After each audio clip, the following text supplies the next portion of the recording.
अस्सलाम वालेकुम फ्रेंड्स, उम्मीद है आप बखैर वाफियत होंगे। कौमी असम्बली में टैक्स लॉज अमेंडमेंट बिल 2024 पेश कर दिया गया है। आज हम देखेंगे कि इस बिल की जिदा जिदा क्या अमेंडमेंट्स प्रपोज की गई हैं। गुज़िश्ता कुछ अरसे से नॉन फाइलर्स के ऊपर गवर्नमेंट की नज़र है और वो नॉन फाइलर्स को टैक्स नेट में लाना चाह रहे हैं। और ये जो अमेंडमेंट्स की गई हैं बेसिकली अगर आप देखेंगे इसकी डिटेल में आपसे शेयर करता हूँ तो वो भी नॉन फाइलर्स के ऊपर बहुत सारी पाबंदियाँ लगाने के हवाले से हैं। देखते हैं कि वो कौन कौन सी तब्दीलियाँ हैं जो गवर्नमेंट प्रपोज कर रही है। जो बेसिक आइडिया है वो ये है कि नॉन फाइलर्स को मजबूर कर दिया जाए कि वो अपनी मेजर ट्रांजैक्शंस ना कर सकें और मजबूर हो जाएं कि वो टैक्स नेट के अंदर आएँ। गवर्नमेंट ने जुलाई से अक्टूबर के पीरियड के दौरान जो टारगेट रखा था टैक्स कलेक्शन का वो अचीव नहीं हो सका और 196 बिलियन रुपए कम रिसीव हुए हैं टारगेट से। जो चीदा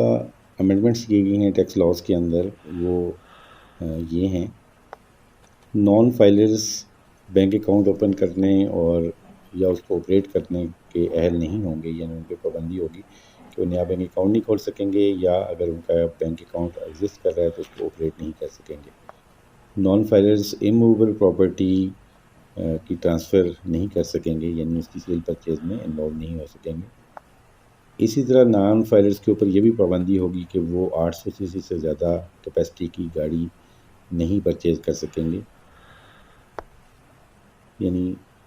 इन गाड़ियों के 800 सीसी तक की गाड़ियाँ और उसके अलावा मोटरसाइकिल, रिक्शाज या ट्रैक्टर वगैरह वो ख़रीद सकेंगे, लेकिन गाड़ियाँ वो 800 सीसी से ऊपर की नहीं खरीद सकेंगे। इसके अलावा एफपीआर को ये भी अथॉरिटी दी गई है कि वो नॉन फाइलर्स के बैंक अकाउंट्स को फ्रीज़ कर सके और उनकी प्रॉपर्टीज़ को भी सीज़ किया जा सके, उनकी प्रॉपर्टी को भी पकड़ा जा सके और गवर्नमेंट अपने कब्ज़े में ले सके। ये जो टैक्स लॉज अमेंडमेंट बिल है 2024 का, इसमें डिफरेंट लॉज में जैसे income tax, sale tax, provincial sale tax वगैरह में तब्दीलियाँ की गई हैं।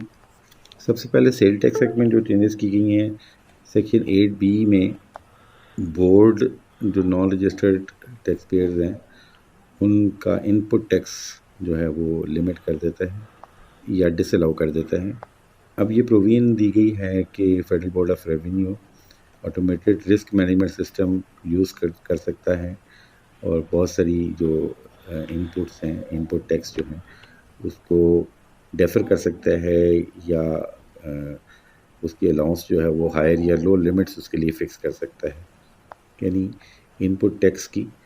एडजस्टमेंट या उसकी क्लेम करने में पाबंदी लग सकती है। टैक्स पेयर जो है वो इस एक्शन के ख़िलाफ़ कमिश्नर को एप्लीकेशन दे सकता है। इसी तरह सेक्शन 14AB में भी चेंज की गई है, उसमें बैंक अकाउंट की ऑपरेशंस AB के बाद 14AC नई सेक्शन इंसर्ट की गई है और उसमें ये कहा गया है कि जो अनरजिस्टर्ड पर्सनस हैं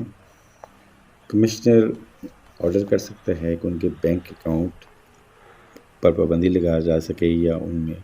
किसी किस्म की ऑपरेशन करने की इजाज़त रोकी जा सके। सेक्शन 14AD नई इंसर्ट की गई है जिसमें इमूवेबल प्रॉपर्टी की ट्रांसफ़र के ऊपर पाबंदी लगा दी गई है ऐसे लोगों को के लिए जो कि रजिस्टर होना चाहिए जिनको, लेकिन वो रजिस्टर्ड नहीं हैं। इसके बाद एक नई सेक्शन 14AE इंसर्ट की गई है जिसमें दूसरे मेजर्स हैं जो एफपीआर ले सकता है नॉन रजिस्टर्ड पर्सनस के लिए, जिसमें अनरजिस्टर्ड पर्सनस के बिज़नेस को सील किया जा सकता है, उनका ऑफिस बंद किया जा सकता है, उनकी प्रॉपर्टी सीज़ की जा सकती है, उनकी टैक्सेबल एक्टिविटी के ऊपर एक रिसीवर अपॉइंट किया जा सकता है जो कि उनसे ज़बरदस्ती टैक्स वसूल कर सके। इसके अलावा सेक्शन 32A के बाद सेक्शन 32B नई सेक्शन इंसर्ट करने की प्रपोज़ल है जिसके तहत एफबीआर को ये पावर दी गई है कि वो एक्सपर्ट्स को या ऑडिटर्स को अपॉइंट कर सकता है ताकि वो ऑडिट कर सकें, इन्वेस्टिगेट कर सकें या लिटिगेशन या कर सकें या वैल्यूएशन कर सकें सेल टैक्स के हवाले से। इस हवाले से federal board of revenue auditors को भी अपॉइंट कर सकता है, थर्ड पार्टी ऑडिटर्स को, कि वो ऐसे लोगों के टैक्स या सेल टैक्स मामलात को ऑडिट कर सकें। اس کے علاوہ Islamabad capital territory tax and services ordinance جو ہے، جو فیڈرل کیپٹل میں سروسز پہ ٹیکس لگتا ہے، اس کی سیکشن 3 کے سب سیکشن 1 میں ایک پرووائزو ایڈ کیا گیا ہے، جس میں ایف بی آر ایک جنرل آرڈر کے تحت کسی بھی سروس پرووائڈر کو یہ کہہ سکتا ہے کہ وہ اپنا سسٹم یا اپنا بزنس ایف بی آر کے کمپیوٹرائز سسٹم کے ساتھ انٹیگریٹ کرے real time reporting of provision of services یا سیلز کو ویلیوٹ کرنے کے لیے۔ انکم ٹیکس آرڈیننس میں جو چینجز کی گئی ہیں اس میں سیکشن 100C نئی ایڈ کی گئی ہے، جس کے تحت اکنامک ٹرانزیکشنز کے اوپر جو ریسٹرکشن پروپوز کی گئی ہیں، اس میں سب سے پہلے تو ایسی کمپنیز جو کہ گاڑیاں بناتی ہیں ان پہ کہا گیا ہے کہ وہ نئی بکنگز ایسے لوگوں سے نہیں لیں گے جو کہ ٹیکس میں رجسٹرڈ نہیں ہوگی، ایکٹیو ٹیکس پے لسٹ میں نہیں آ رہے ہیں۔ اسی طرح پراپرٹی کی ٹرانسفر کے اوپر بھی جو پراپرٹی ٹرانسفرنگ اتھارٹیز ہیں ان کو کہا گیا ہے کہ جو نان فائلرز ہیں ان کو پراپرٹی ٹرانسفر کی اجازت بھی نہ دی جائے، خریداری اور پرچیز کی یا سیل کی اجازت نہ دی جائے۔ اس کے علاوہ the person authorised to sell securities, جو اسٹاک ایکسچینج کی سیکیورٹیز ہیں یا ڈیٹ سیکیورٹیز جو ہیں یا میوچل فنڈز کے اکاؤنٹ اوپن کرنے یا ان کی سیکیورٹیز کو سیل کرنے کی یا ان کو پرچیز کرنے کی اجازت بھی روک دی گئی ہے۔ سملر چینجز ہیں جیسے سیل ٹیکس میں کی گئی ہیں۔ اسی طرح بینکنگ کمپنی کو کہا گیا ہے کہ جو بینکس ہیں وہ ایسے کسی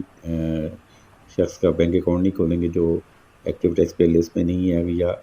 اگر اس کا آلریڈی اکاؤنٹ ہے تو وہ اس کو مینٹین یا آپریٹ نہ کر سکے یا اپنے اکاؤنٹ میں سے پیسے وڈرا نہ کر سکیں ایک سرٹن لمٹ سے اوپر، جو کہ ایف بی آر نوٹیفائی کرے گا۔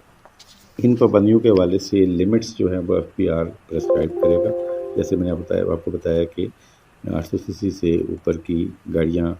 الاؤڈ نہیں ہوں گی، لیکن رکشہ موٹر سائیکلز وغیرہ الاؤڈ ہوں گے۔ اس بل کے اینڈ پہ کچھ ڈیفینیشنز ہیں، جیسے ایلیجیبل پرسن وہ ہے کہ جس نے اپنی ٹیکس ریٹرن پچھلے سال کی جو ابھی گزرا ہے اس کی فائل کی ہوئی ہے۔ اس کے علاوہ امیڈیٹ فیملی ممبرز جو ہیں اس میں پیرنٹس ہیں، اسپاؤس ہے یعنی کہ میاں بیوی،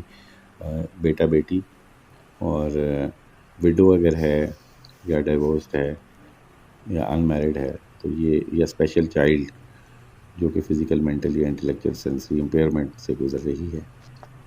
تو یہ امینڈمنٹس تھیں جو کہ پروپوز کی جا رہی ہیں، اور ابھی اسمبلی میں یہ بل پیش ہو گیا ہے۔ اگر یہ بل پاس ہو جاتا ہے، جو لگ رہا ہے کہ اگلے چند دنوں میں پاس ہو جائے گا، تو نان فائلرز کے اوپر جو ہے وہ مزید پابندیاں لگ جائیں گی، اور نان فائلرز کو بہت ساری بزنس ایکٹیویٹی یا اکنامک ایکٹیویٹی کرنے کی اجازت روک دی جائے گی۔ اپنے کمنٹس کا اظہار کیجیے گا۔ حاضر ہوتے ہیں نئی ویڈیو کے ساتھ۔